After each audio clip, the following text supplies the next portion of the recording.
Ние сега сме в Виница и сме при мечките. Тук е истинска вода, синьото това, а това е просто кантонова. И ето билетите.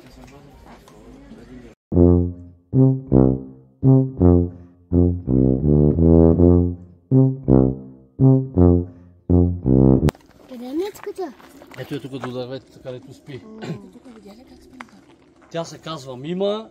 Мима е на 28 години. Мима е една от последните 3 спасени танцуващи мечки в България. Тя е при нас от село Гецово, област Разград. В природата мечките живеят до 25 години максимум. При нас най-възрастната е на 35.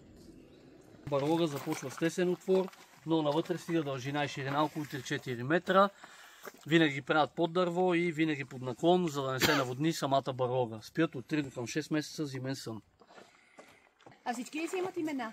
Всички си имат имена, да. И те как се казва? Това е Дана. Дана е на 32 години. Дана е последната спасена танцуваща мечка в България от село Ягода, област Стара Загора. Мечката, която виждате отляво, се казва Йета. Йета е на 25 години. Йета я спасихме от Албания. Тя беше ползвана там като селфи мечка.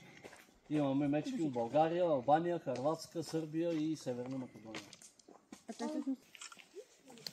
Така, мечката от дясната ви страна се казва Маринка. Тя е на 30 години. Тя е бивша танцуваща мечка и по-интересно при нея, че тя има частичен албинизъм. Ушичките са и една идея по-бели от останалите.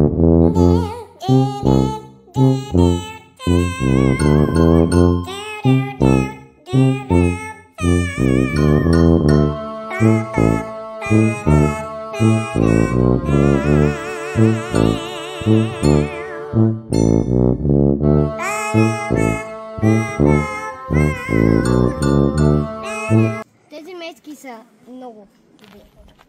Те ядат, някои ядат прясна тева и някои танцуват, където видяхме първите две там горе.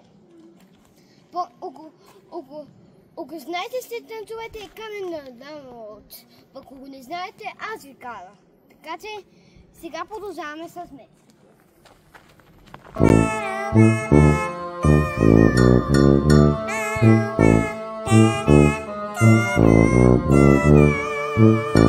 Това е песен най-сата скота към мечките. Лагерен се, пускай, плиз!